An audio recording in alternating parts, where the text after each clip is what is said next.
Bon, merci. Merci, Tony. Je vais faire une courte introduction avant de passer au vif du sujet. Mon but ici n'est pas de recenser tous les penseurs juifs de notre temps, en détaillant leurs pensées, leurs publications et les réceptions qu'ils ont eues. Ce serait une tâche écrasante. Je me limiterai à quelques penseurs du XXe siècle. J'aurai aussi une définition restreinte du mot penseur, ce qui m'amènera à ne pas retenir de grands écrivains comme Proust et Kafka, ni des grands poètes comme Celan.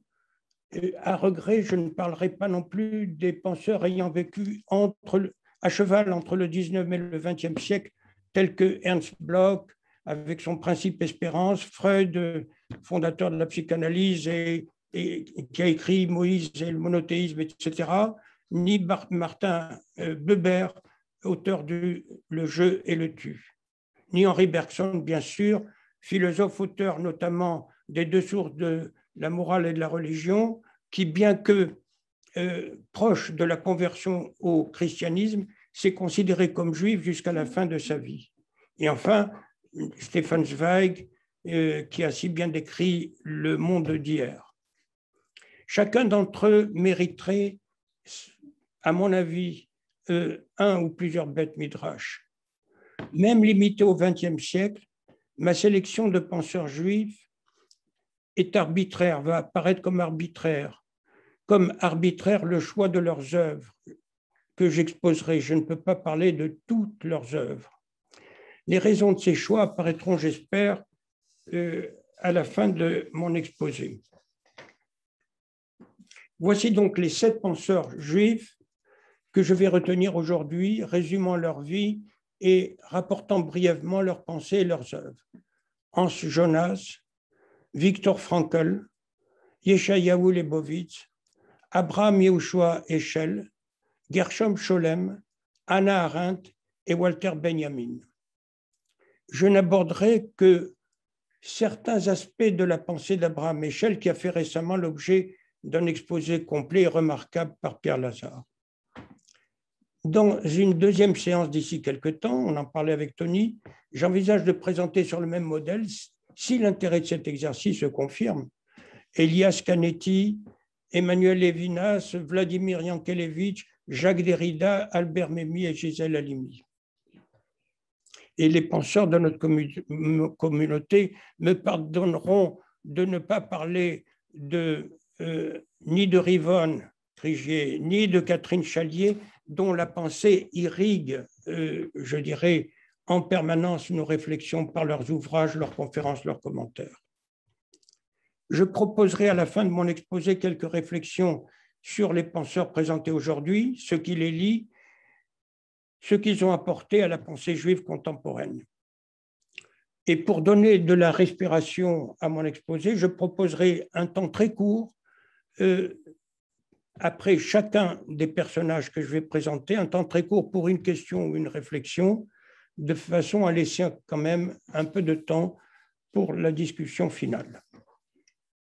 Alors, à chaque fois, on va projeter, grâce à François, une biographie, une courte biographie de chacun d'entre eux, et ensuite on parlera de leurs pensées et leurs œuvres. Donc, on va commencer par le premier penseur, Hans Jonas, qui est un penseur qui me tient beaucoup à cœur, je dois le dire. Alors, il a couvert la totalité du XXe siècle. Il est né en 1903, il est mort en 1993, né en Allemagne, nord-est de l'Empire allemand, et mort aux États-Unis, dans l'État de New York. Jonas fut un militant sioniste dès sa jeunesse, tout en poursuivant des études de philosophie avec les plus grands maîtres, avec Husserl et Heidegger. Et il eut comme condisciple Hannah Arendt. Ils étaient sur les mêmes bancs de faculté, ce qui a noué sans doute une amitié qui a duré toute leur vie. Il a soutenu une thèse sur la gnose. Je ne m'étendrai pas là-dessus. Ce serait un peu un sujet intéressant, mais un peu à côté de mon propos. En 1993, Jonas quitte l'Allemagne pour fuir le nazisme. Il va dans un premier temps à Londres, puis il réside en Palestine et là, il fait partie d'un groupe d'intellectuels autour de Gershom Scholem. En 1935, il est membre de la Haganah et de 1943 à 1944, il fait partie de cette unité de volontaires juifs palestiniens qui ont, dans une unité spécifique, combattu les Allemands aux côtés des armées alliées, et c'est ce qui l'a amené à faire la guerre d'abord en Italie, puis en Allemagne. Il a terminé la guerre en Bavière, et c'est là qu'il apprend la mort de sa mère dans le camp de Majdanek. En 1945, à la fin de la guerre, il retourne en Palestine et en 1948, il participe à la guerre de l'indépendance. Puis, il quitte Israël. Je n'ai pas très bien compris les raisons pour lesquelles il n'est pas resté en Israël. Peut-être que certains d'entre vous le savent mieux que moi. Il quitte Israël pour les États-Unis et là, il enseigne au New York School for Social Research. Et qu'est-ce que c'était que cette université? En fait, ce fut un sanctuaire intellectuel pour les Juifs qui avaient fui l'Europe et le nazisme. Donc, qu'est-ce que je vais retenir comme œuvre de Jonas? 3 œuvres. Le concept de Dieu après Auschwitz, le principe responsabilité et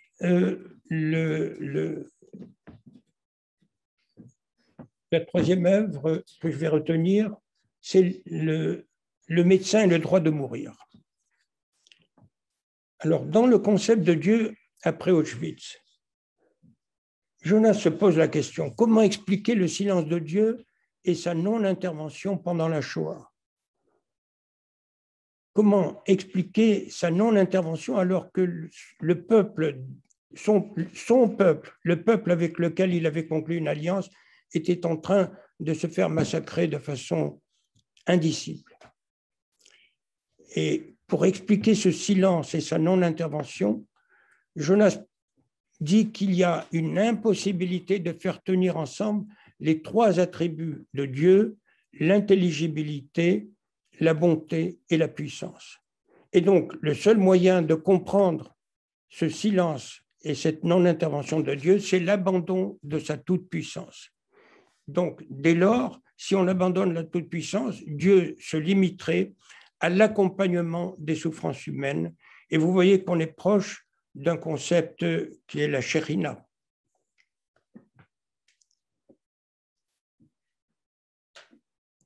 Dans le principe responsabilité, qui a été publié en 1979 et qui est l'œuvre maîtresse de Jonas, les forces de la science, l'impulsion de l'économie, la croissance de la population humaine et la course aux armements nucléaires après Hiroshima réclament une éthique qui, je cite, par des entraves librement consenties, empêche le pouvoir de l'homme de devenir une malédiction pour lui. Fin de citation. Cette éthique s'apparente en fait à une heuristique de la peuple, heuristique au sens de découverte, eureka, heuristique. Heuristique de la peur, du fait de la vulnérabilité de la nature.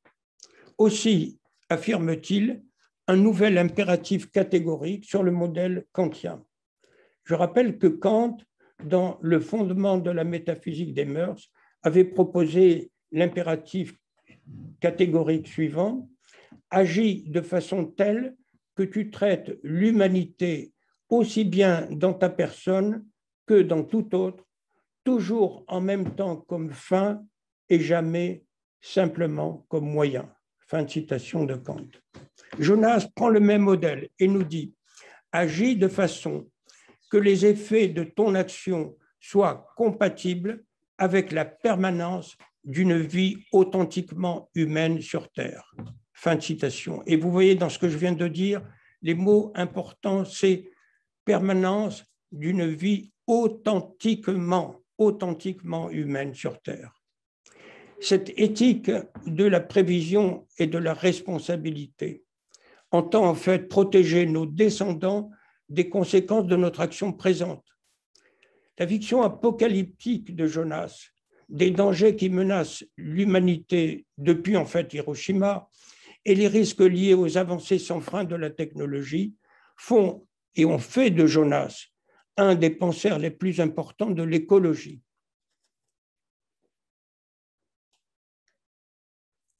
La réflexion de Jonas, là j'ouvre une parenthèse, la réflexion de Jonas, c'est ce qui est ici. La réflexion de Jonas inclut son jugement sur le comportement en 1933 de Heidegger, ce qui était son maître.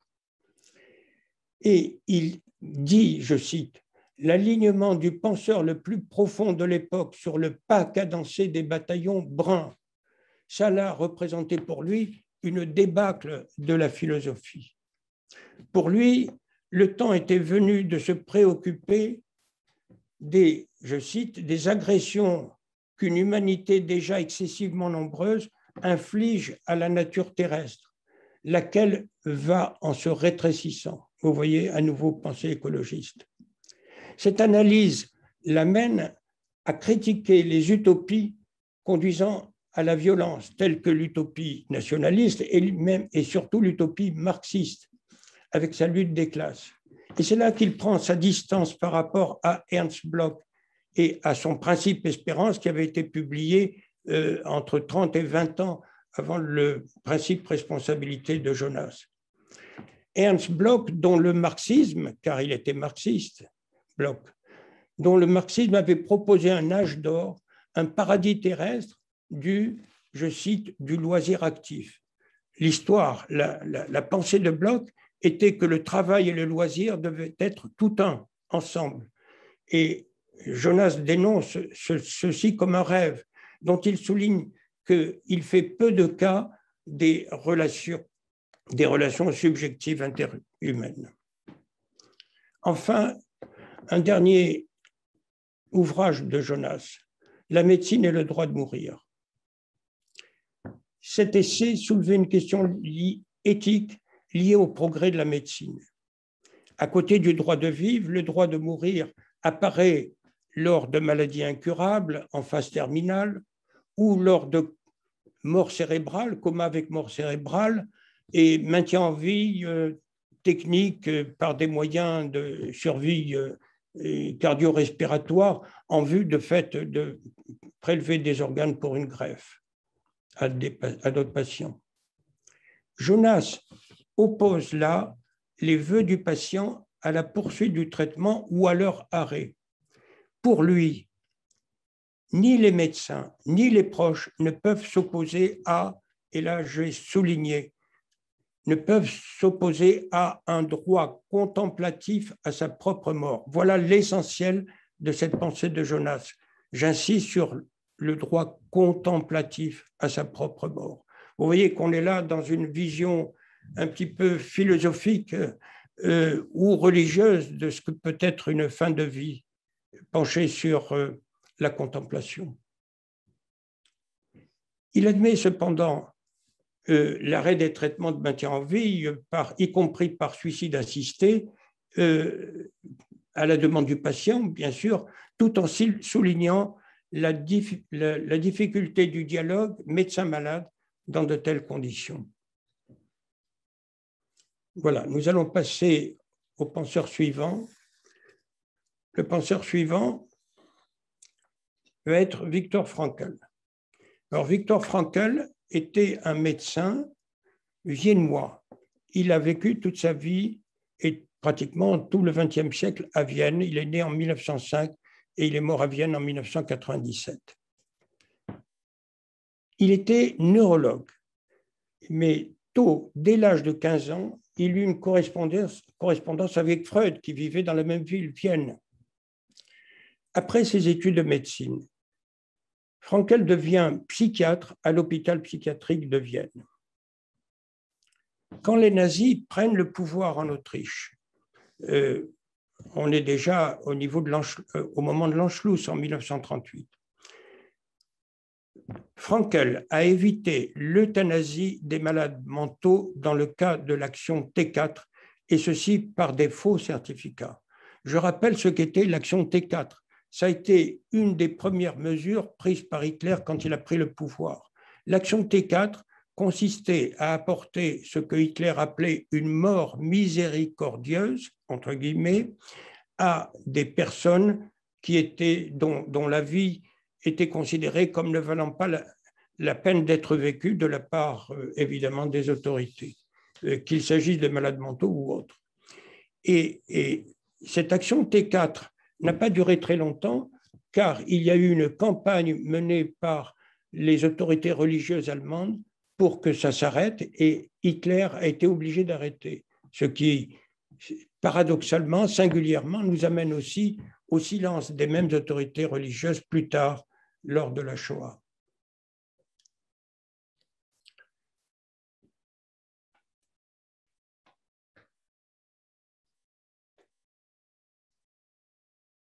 En 1942, Frankel est arrêté avec toute sa famille comme juif et déporté à Theresienstadt, puis à Auschwitz, où ses parents et son épouse sont immédiatement assassinés dans les chambres à gaz. Lui, en revanche, a poursuivi est resté vivant dans les conditions que l'on sait à Auschwitz.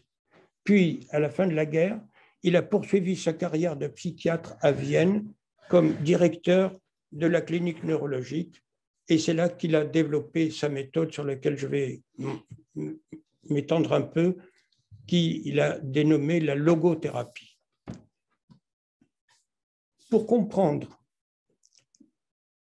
les apports de Viktor Frankl, il y a peu d'ouvrages. Il y a 2 petits livres.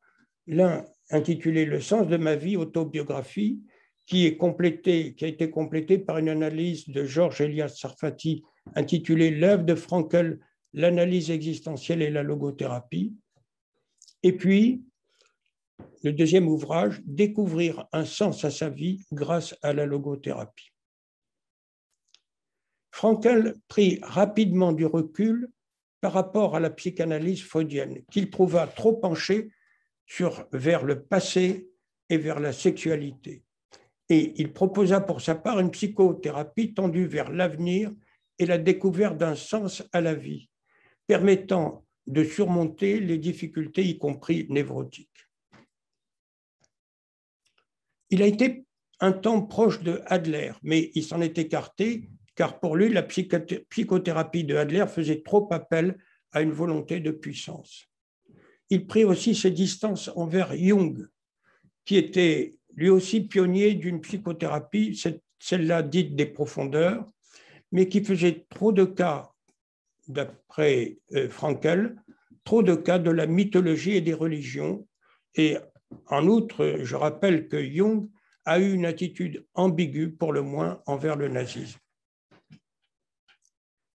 Déporté comme juif à Auschwitz-Birkenau, ayant par chance évité la sélection immédiate vers les chambres à gaz, Frankl fit une description précise des conditions épouvantables des déportés, tenaillés par la faim et le froid et soumis aux brutalités des capots. Il sut cependant préserver le sens de l'humanité, observant qu'elle persistait même, ce sens de l'humanité, qu'il persistait même chez certains nazis. Donc, Frankl a développé sa théorie de psychothérapie individuelle existentielle dénommée logothérapie, et ceci dans 2 petits livres, Le sens de ma vie, autobiographie, et Découvert un sens à la vie grâce à la logothérapie. Cette thérapie reposait pour lui sur son expérience dans les camps, car il avait observé que certains internés survivaient plus longtemps parce qu'ils avaient trouvé, apparemment ils faisaient le lien en tout cas, un sens à leur vie par auto-transcendance et auto-distanciation. La dimension spirituelle de la personne permet pour Frankl de prendre de la distance envers la souffrance et peut être mise à profit par le thérapeute. La conception de Frankl de l'être humain compris comme libre, conscient et responsable a été développée dans sa thèse de philosophie intitulée « Le Dieu inconscient ». Pour Frankl, l'analyse existentielle correspondant à la logothérapie repose sur 3 triades. Une triade tragique, la souffrance, la culpabilité, la finitude. Une triade anthropologique, la conscience, la liberté, la responsabilité. Et une triade existentielle, la liberté de la volonté de sens et le sens de la vie qui s'inscrit dans une réalité historico-culturelle.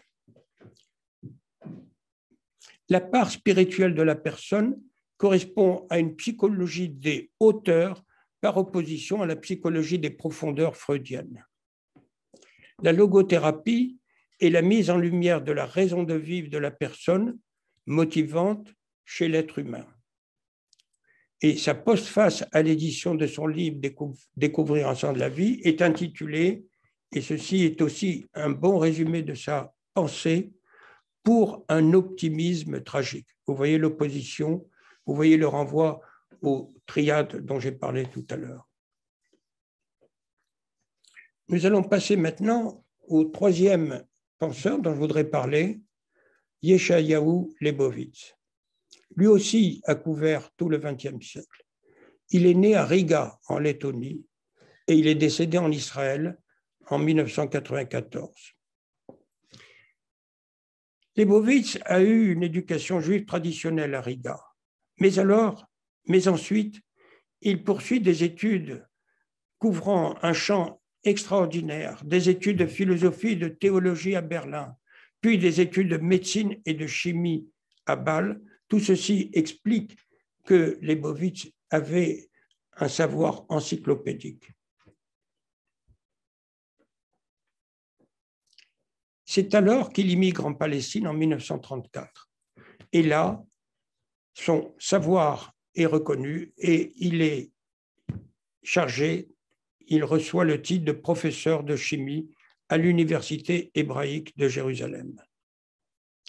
Pendant la guerre de libération, en 1948, il est officier de la Haganah. Et ensuite, il poursuit sa carrière universitaire et sa carrière de penseur, dont je vais reparler. Il y a eu une période précise, en 85-86, il a donné des commentaires hebdomadaires de la paracha sur Galei Tzahal, qui était la télévision de l'armée. Donc, chaque semaine, il commentait la paracha. Mais ensuite, pendant la fin de sa carrière et même au-delà, pendant sa retraite, il a supervisé la rédaction de l'Encyclopédia Hebraica, la grande encyclopédie hébraïque. Que dire de la pensée et des œuvres de Leibowitz? En fait, malgré une pensée très riche liée à sa foi religieuse, à sa connaissance du Tanakh et du Talmud, à sa culture philosophique et à des convictions morales très fortes allant jusqu'à interpeller la communauté et Israël, Leibowitz a laissé peu d'ouvrages. Parmi ses textes les plus importants, citons les brèves leçons bibliques, c'est la version en fait écrite de ses commentaires des sidrotes hebdomadaires de la Torah prononcés sur Galei Tzahal,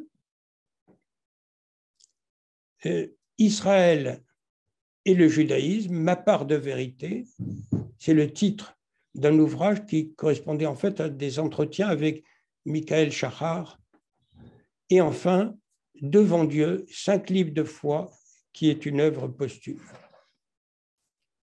Dans ces brèves leçons bibliques, glanons au passage, car on ne peut pas tout couvrir, les sujets changent d'une semaine sur l'autre, glanons au passage l'idée que la langue unique des constructeurs de la tour de Babel était une marque de totalitarisme. Langue unique, totalitarisme. D'où un éloge paradoxal de la dissemblance lorsque Dieu arrête cette construction en en instaurant des langues multiples pour l'humanité. Surtout, la foi en Dieu, selon Leibowitz, exige qu'elle soit totale et désintéressée. Et là, il y a un aspect très important de la foi de Leibowitz, une foi totale et désintéressée, ce qui conduit à maintenir cette foi malgré l'absence de providence et d'aide divine, y compris à Auschwitz. Vous entendez? Y compris à Auschwitz, on maintient la foi en Dieu. L'auteur se penche aussi sur le déterminisme de la cause première, qu'il veut compatible avec le libre arbitre de l'homme. Là, on retrouve un thème que nous connaissons bien. Je rappelle le texte récent de Rivon, si important. Mais si on rajoute, dit Leibowitz, si on rajoute à la sainteté de Dieu, la sainteté du peuple et la sainteté de la terre, cette sainteté se transforme pour lui en son contraire, proche de l'idolâtrie. Rien n'est sacré pour Leibowitz, hormis Dieu. Et d'ailleurs, Moïse l'a confirmé en allant jusqu'à briser les tables de la loi devant le spectacle du veau d'or. Leibowitz dénonce aussi le pouvoir étatique. Pour lui, élever ce pouvoir au statut de valeur suprême constitue une grave erreur. Retenons cependant, et là c'est une réflexion permanente, personnelle que j'ai eue en feuilletant les commentaires hebdomadaires de Leibowitz. Il n'y a pas eu la moindre critique formulée par Leibowitz dans la paracha Bamidbar 31-17 envers l'ordre divin transmis par Moïse de tuer femmes et enfants lors de la victoire sur les Madianites. Une action qui serait condamnée aujourd'hui comme génocide et crime contre l'humanité.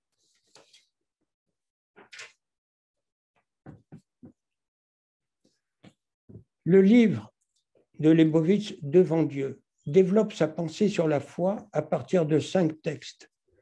La Akedat Yitzhak, le livre de Job, l'Ecclésiaste, le guide des égarés de Maïmonide et le sentier de rectitude d'un certain Ramchal, Rabbi Moshe Chaim Luzzatto.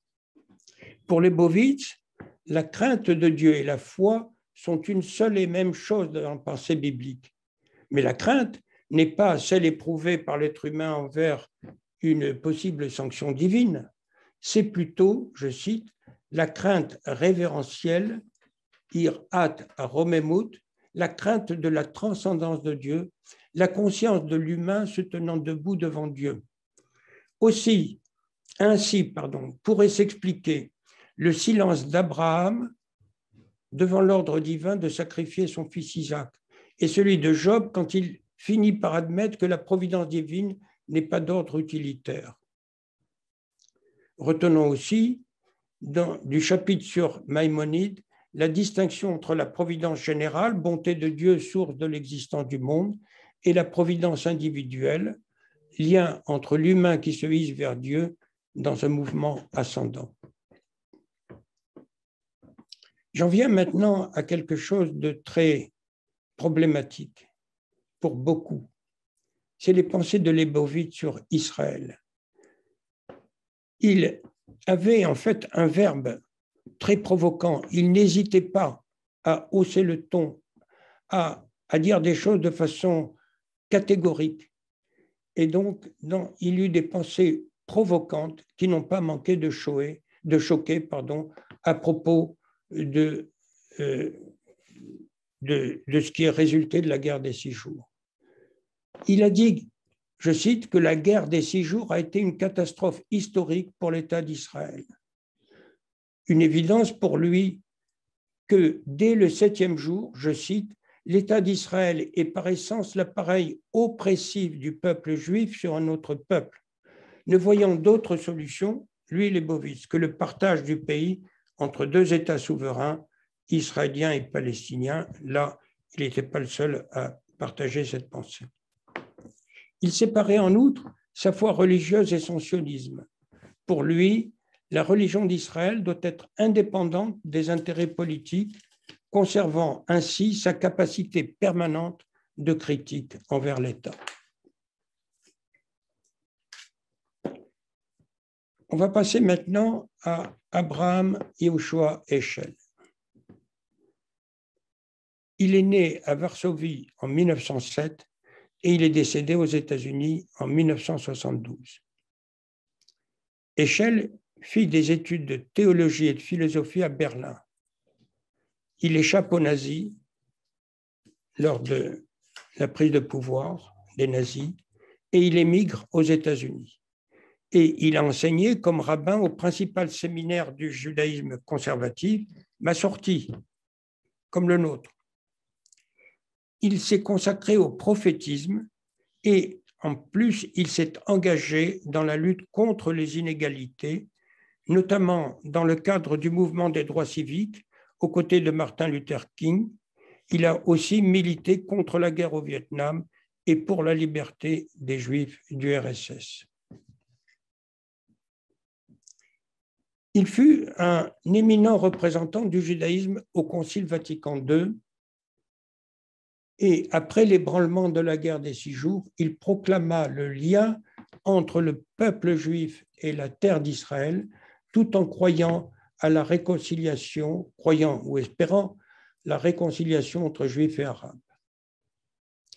Edward Kaplan, sur lequel je sais peu de choses, lui a consacré un ouvrage intitulé, et ceci me paraît important, Abraham Heschel, un prophète pour notre temps. Heschel, en effet, a beaucoup réfléchi et a publié sur les prophètes, mais son action peut être considérée comme liée au prophétisme. Heschel était conscient d'être je cite, un tison arraché au feu, échappé de justesse à Auschwitz ou Treblinka, un feu dans lequel son peuple avait été consumé. Dans son livre « God in Search of Man », Dieu à la recherche de l'homme, il étend sa méditation sur la Shoah au mystère métaphysique du mal et à la responsabilité de l'homme. Qu'avons-nous fait, je cite, qu'avons-nous fait pour rendre possible de tels crimes? Que faisons-nous maintenant pour les rendre impossibles? C'est ainsi qu'il inscrit sa lutte contre les discriminations raciales, la guerre au Vietnam, le sort des Juifs en URSS et contre l'arme nucléaire dans ce que l'on peut appeler un recentrement humain vers un Dieu à la fois immanent et transcendant.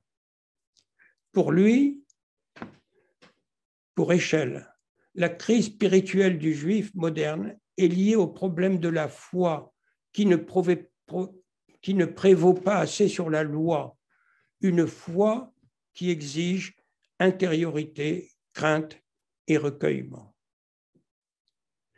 Son livre sur les prophètes, intitulé « The Prophets », concrétisation et développement de sa thèse, est un magistral traité sur le prophétisme.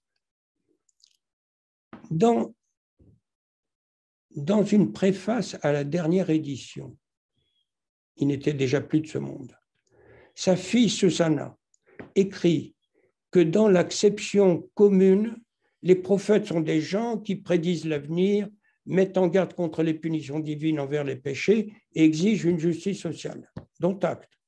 Mais, elle dit, cette conception modérée ignore que Dieu, je cite, tempête par la voix du prophète, chez qui l'injustice, loin d'être tolérable, prend des proportions, je cite, cosmiques.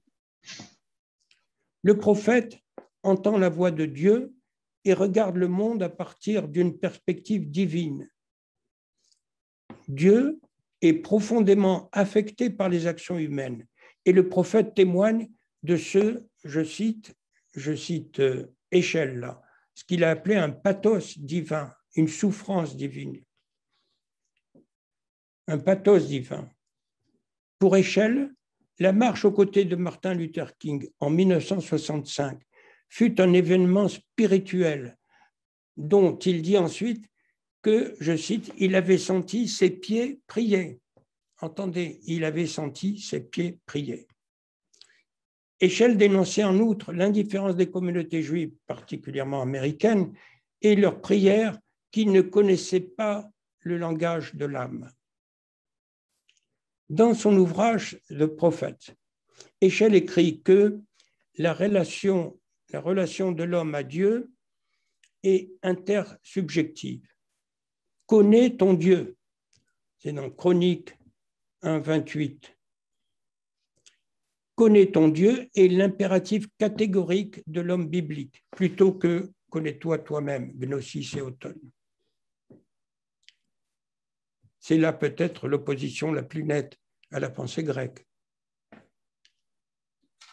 Le livre de Heschel, intitulé A Passion for Truth, une passion pour la vérité, donne un autre aspect important de sa pensée. Il était né dans une famille chassidique. Il était imprégné de la foi du Baal Shem Tov qui, rappelant, je cite, qui rappela au peuple que la spontanéité est aussi importante que le modèle, la foi aussi essentielle que l'obédience, et que l'obédience sans ferveur enlève toute valeur à l'esprit. Fin de citation. Le Baal Shem Tov était opposé à ce que la piété s'endurcisse en simple routine. Mais on ne put empêcher ensuite que son idée devienne à son tour de la routine. Aussi, un nouveau mouvement se forma, conduit par le Reb Menachem Mendel, qui, ayant vécu à Kotsk, en Pologne, était dénommé le Kotzker. Son enseignement était réservé à un noyau de disciples. Il préconisait une quête rigoureuse de la vérité, pouvant aller jusqu'à la remise en cause de soi-même et de la société. Malgré leurs différences, Heschel trouvait une correspondance entre le Kotzker et Kierkegaard à la recherche d'une théologie des profondeurs. Il mettait en doute le but servi dans la connaissance des textes sacrés si l'on ne peut se comprendre soi-même. Quoique ne préconisant pas l'ascétisme, cette quête rigoureuse de la vérité sur soi, associée à une critique de l'establishment, n'était pas exemple d'élitisme. Mais Heschel, dans ce livre magistral, plaide pour l'héritage du Kotzker. Il écrit, je cite, « Pour comprendre le Kotzker ou Kierkegaard, nous devons apprendre à abandonner l'idée que la religion est une simple moralité teintée d'émotions. C'est la religion. C'est avant tout un monde en soi, un domaine secret des relations entre Dieu et l'homme. »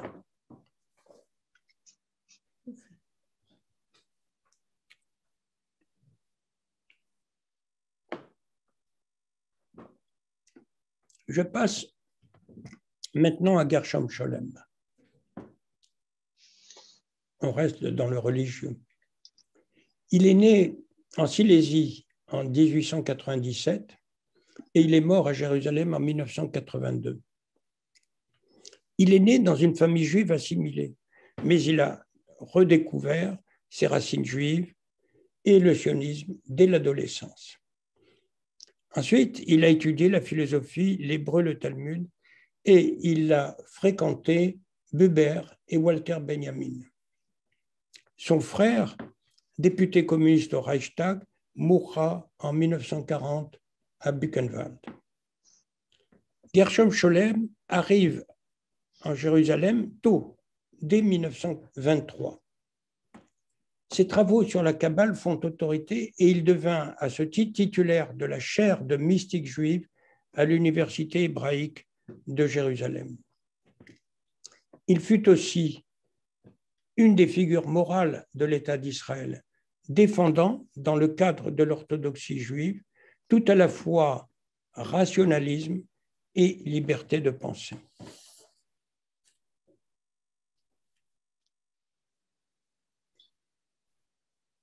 Scholem, grand spécialiste de la mystique juive médiévale, associé sciences historiques,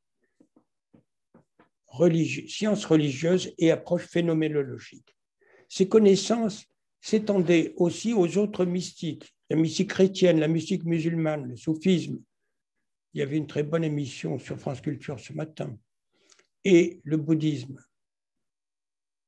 La mystique juive, succédant au Talmud, fut liée aux aléas de la diaspora. Puis, bloquée par les Lumières juives, Scholem a abordé cette mystique avec une responsabilité liée à la Shoah, suivie de la création de l'État d'Israël. Le mystique a une expérience immédiate de la divinité. Qu'est-ce que c'est ça? Ou bien il recherche la divinité. De ce fait, il peut entrer en conflit, d'ailleurs, il est seul, et il peut entrer en conflit avec l'autorité religieuse. Il peut être solitaire ou former une collectivité. C'est les mouvements messianiques, le chassidisme. Les textes sacrés prennent pour lui une autre signification que la signification, je dirais, la plus évidente. Lech lecha devient va vers toi. Le mystique reste dans le cadre de sa religion, sans ignorer cependant, nous dit Scholem, les mystiques religieux. Et je cite, il cite William Blake, Arthur Rimbaud et Franz Kafka. Dans la mystique juive, le Dieu infini, Ein Sof, caché par contraction, par Tzimtzum, se manifeste par ses attributs, ses émanations, les séphirotes. Une grande importance est attribuée aux lettres, au Aleph. La Torah, tissée avec le nom de Dieu, tétragramme, est écrite sur la Torah orale comme, dit-il, un feu noir sur feu blanc. Elle préexiste à la création et représente la sagesse divine. Elle prend la forme d'un corps humain ou d'un arbre de vie dans le Zohar, sur lequel se disposent les émanations, les séphirotes. Dans le Midrash Anéelam, la Torah est comparée à une noix avec sa coquille extérieure et ses deux membranes autour du fruit.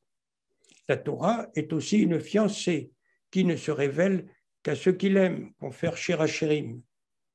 Autre version, le Pardes avec ses 4 façons de l'aborder, du Pshat au Sod, le Sod étant le plus important pour les mystiques, le Sod étant perçu par le Acher, par l'autre.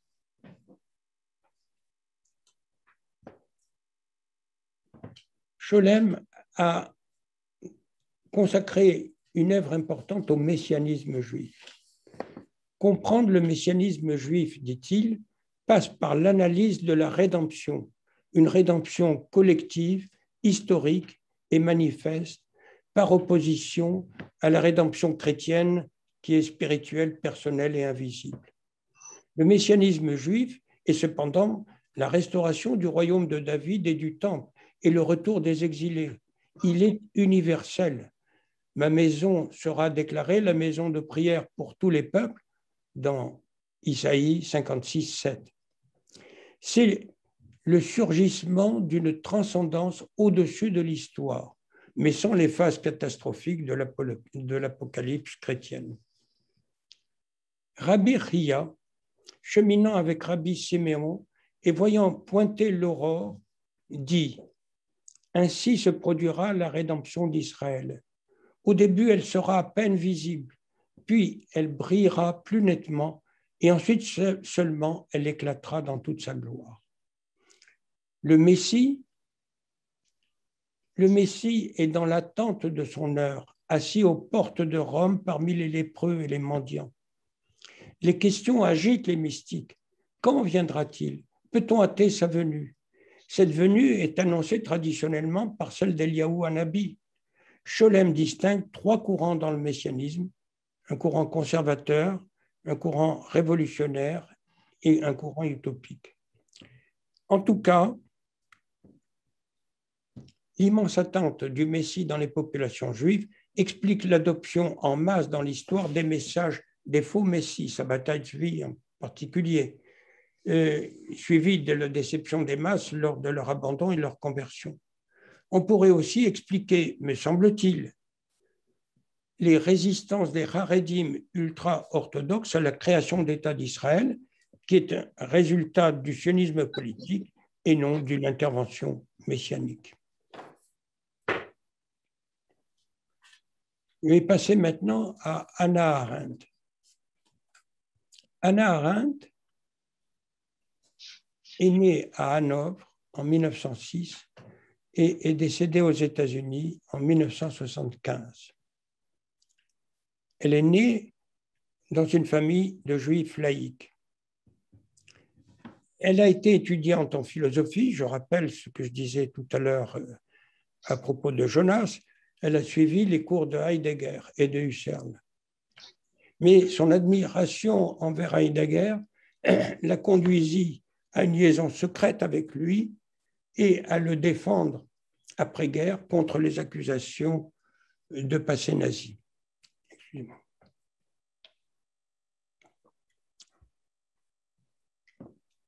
La montée de l'antisémitisme l'amena à se rapprocher du sionisme et à quitter l'Allemagne pour la France en 1933.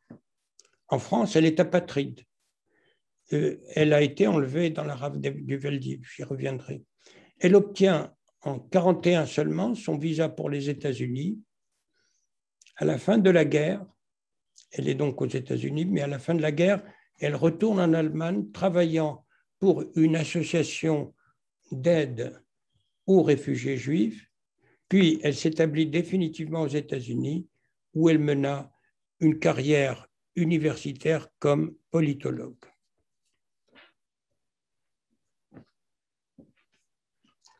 Que dire de sa pensée et ses œuvres?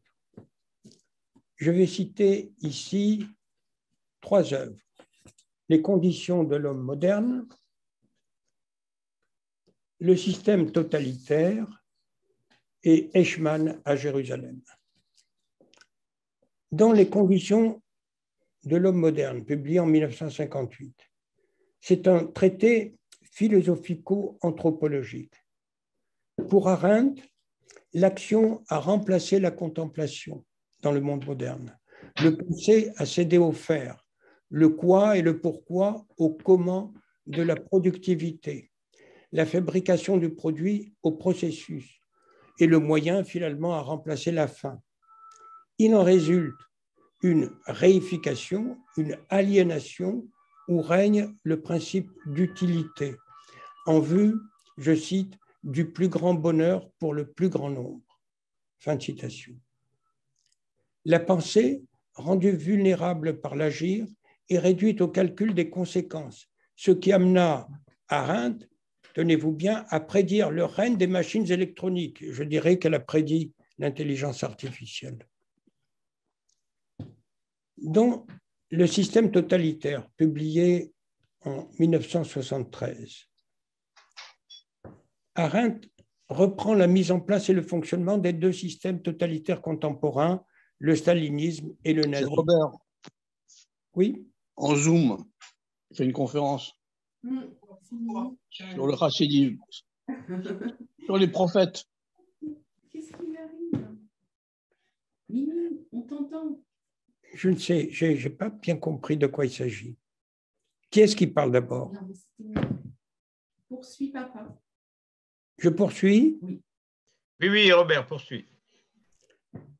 Dans le système totalitaire, Arendt reprend donc la mise en place et le fonctionnement des 2 systèmes, stalinisme et nazisme, dont elle souligne les similitudes et les spécificités. L'effondrement de la société de classe qui conduit à des mouvements imposant une loyauté inconditionnelle au chef suprême, Staline et Hitler. Les partis sont les courroies de transmission des volontés du chef et les compagnons de route internationaux animés par une propagande mensongère visant à une révolution mondiale. Les organisations se superposaient, par exemple SA puis SS, sans tenir compte de la légalité. Le pouvoir réel était en fait détenu par la police secrète, les Gestapo ou le NKVD, Tchéka, enrôlant les forces militaires dans les exécutions de masse. L'ordre, dit Arendt, l'ordre régnant dans les camps de concentration nazis était assuré par des capots, hiérarchie de prisonniers politiques ou criminels, imposant une obéissance totale à des détenus internés sans autre raison en Allemagne que d'être juifs ou en Russie d'avoir déplu aux autorités. Tous réduits à l'état de choses. Les exterminations en masse, production de cadavres ou de leurs dérivés, dans une atmosphère de folie et d'irréalité, ne pouvaient que soulever l'horreur et l'incrédulité. Enfin, j'en viens à l'ouvrage qui a soulevé le plus de polémiques. Eichmann à Jérusalem, publié en 1963. En fait, c'était au début le reportage du procès de Eichmann dans l'hebdomadaire New Yorker, sur proposition de Arendt elle-même, qui souhaitait ainsi, je cite, s'acquitter d'une obligation vis-à-vis de son passé. L'ouvrage, publié l'année suivante la condamnation à mort et l'exécution de Eichmann, suit le procès avec force détails sur les deux phases des crimes nazis envers les Juifs, expulsion et concentration, puis exécution en masse, solution finale. Les similitudes et les différences dans les différents pays d'Europe s'inspiraient largement de Raoul Hilberg, qui, son ouvrage bien connu sur la destruction des Juifs d'Europe, Hilberg qui reprocha cependant à Arendt de n'avoir pas compris l'envergure du rôle de Eichmann. Pourtant, elle l'avait bien souligné, à mon avis, dans l'exécution des décisions prises à la conférence de Wannsee, dont il fut le secrétaire. Surtout, l'ouvrage de Arendt décrit les caractéristiques du personnage, un factotum sous les ordres de Heydrich et de Himmler, mais un factotum responsable à la tête du bureau 4B4, responsable de l'organisation du génocide. Ainsi se dégage la personnalité de Eichmann, soucieux surtout de sa promotion dans les SS, mais de fait principal acteur de la, et là je cite ce qui a fait scandale, de la terrible, l'indicible, l'impensable banalité du mal. Le scandale, c'est qu'on n'a retenu que la banalité du mal, sans noter ce qui a été dit auparavant, la terrible, l'indicible, l'impensable banalité du mal. En fait, Arendt, loin de minimiser la culpabilité de Eichmann, dont d'ailleurs elle a approuvé la condamnation à mort, tout en appelant à la constitution d'ailleurs d'une cour pénale internationale, Arendt n'a pas minimisé la culpabilité d'Eichmann, c'est mon point de vue personnel. Outre la polémique sur la banalité du mal, elle fut aussi attaquée d'avoir rapporté que les Juifs auraient pu ou dû mieux se défendre, et aussi de s'être étendue sur le rôle, effectivement non négligeable, mais différent d'un endroit à l'autre, le rôle des conseils juifs dans le génocide. Cette polémique fut parfois violente, entachant ses liens d'amitié avec Hans Jonas et Gershom Scholem. Scholem qui lui reprochait son approche objective, disait-il, son ton détaché et sarcastique, auquel il opposait l'amour du peuple. Mais pour Jonas, ce fut différent. Et Jonas est celui qui a récité le Kaddish à la mort de Hannah Arendt. Enfin, je terminerai avec Walter Benjamin.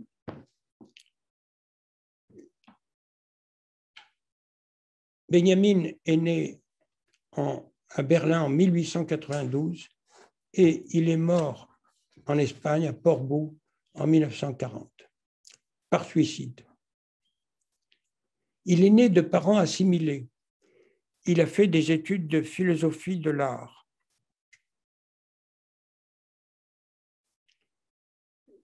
Gershom Scholem devint son meilleur ami, bien qu'il ne l'ait pas suivi complètement dans son mysticisme. Sa thèse, qui était une thèse sur la philosophie de l'art, n'était pas reconnue en Allemagne. Et donc, il vécut de fait uniquement de sa plume et dans la précarité. Il s'est lié ensuite à par Théodore Adorno à l'école de Francfort. Et vous voyez un peu le saut un peu philosophique de Walter Benjamin, passant de Gershom Scholem, mystique, à Théodore Adorno, de fait marxiste.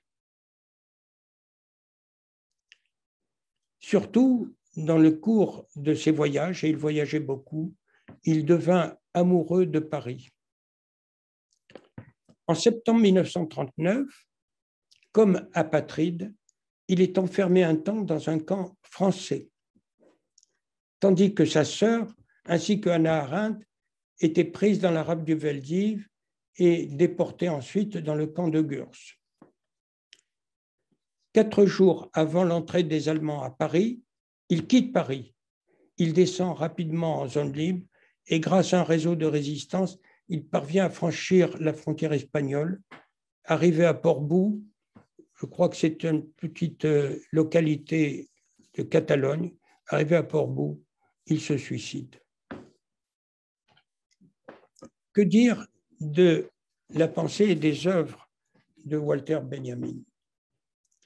En fait, peu d'ouvrages. C'est surtout des essais d'ailleurs en langue allemande, mais qui ont été diffusés grâce à ses 2 amis, Scholem et Adorno. Ces écrits ont connu un temps un certain succès, malgré leur diversité et leurs contradictions, notamment le passage d'une philosophie à caractère métaphysique, essentiellement théologique, côté Scholem, à une pensée matérialiste, côté Adorno. Ces essais méritent cependant d'être revisités à la lumière des événements du XXe siècle et du début du XXIe siècle. Ici, je ne pourrai que me limiter à certains d'entre eux, sans pouvoir m'étendre sur tous ces écrits si nombreux et remarquables sur Hölderlin, Goethe, Kafka, Proust, Baudelaire, etc. Je vais citer rapidement. Par exemple, dans la vie des étudiants, Benjamin déplorait la dénaturation de l'esprit créateur en esprit de métier, soit une jeunesse gâchée et une vieillesse bradée. C'est ses propres mots. Dans un autre essai, un essai sur le langage, c'est là que Benjamin d'ailleurs approche le plus du judaïsme. Il se réfère à la Torah quand il mentionne que l'acte créateur de Dieu est ou fut un acte de langage. Dieu, je cite, ayant insufflé à l'homme le souffle, Genèse 2:7, c'est-à-dire tout en même temps esprit, vie, esprit et langage, élève l'homme ainsi au-dessus de la nature, le créant locuteur, dénommant chaque âme vivante. Genèse 2:19. Benjamin précise cependant qu'il n'entend pas faire de la Bible une vérité révélée, mais une source d'inspiration faisant du langage une réalité, je cite, dernière, inexplicable, mystique. Vous voyez, c'était la partie proche de Scholem. Maintenant, on passe à la partie proche d'Adorno. Dans Paris, capitale du XIXe siècle, Benjamin décrit la transformation de la ville liée à l'essor du capitalisme et à la marchandisation. Il décrit de façon imagée les transformations architecturales et urbanistiques contemporaines de la création des grands magasins et des expositions universelles, citant Zola et Baudelaire. C'est dans ce cadre que plusieurs pages sont consacrées au passage de Paris, dont on retient surtout le côté esthétique. Mais en fait, plusieurs pages de ces passages de Paris sont consacrées à la fait qu'elles sont nées de la conjonction des nouveaux matériaux architecturaux artificiels, acier et verre, et de l'afflux des marchandises. Les évolutions artistiques en sont le parallèle, peinture paysagiste, photographie et sur le plan musical, opéra comique avec Offenbach. Benjamin décrit cette évolution en se référant souvent aux utopies de Fourier auxquelles il oppose le marxisme. Je passe à autre chose. Dans sa critique sur la violence, Benjamin aborde la violence sous l'angle de la fin et des moyens, toutes deux considérées du point de vue de l'éthique. Pour lui, la question est toujours ouverte de savoir si la violence en général est morale en tant que principe, fût-ce comme moyen pour des fins justes.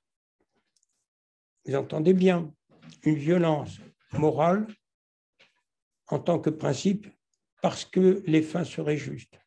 Il affirme au contraire que si la justice est le critère des fins, la légitimité est le critère des moyens. Enfin, son essai sur les théories du fascisme allemand est en fait une dénonciation de l'ouvrage collectif Guerre et guerriers dirigé par Ernst Junger. Cet essai me semble une application de cette théorie de la fin et des moyens. Là, Benjamin dénonce la mystique de la guerre, partiellement déterminée par je cite, la disparité criante entre les moyens gigantesques de la technique et l'infime travail d'élucidation morale dont ils font l'objet. Faute de saisir une dernière chance de corriger les rapports entre les peuples, Benjamin écrit que des millions de corps humains seront déchiquetés par le gaz et l'acier. Et vous voyez, on retrouve chez Benjamin ce que j'ai déjà souligné pour plusieurs des penseurs dont j'ai parlé, un côté prophétique, un côté de prophétiser ce qui risquait de se passer très prochainement après leurs pensées et leurs œuvres. Voilà, j'ai fini avec ces penseurs et je vais maintenant simplement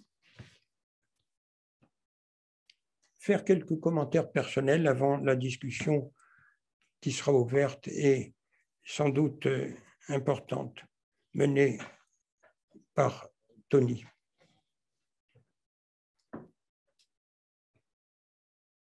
Il me semble que les penseurs juifs du XXe siècle dont j'ai parlé ont un vécu commun.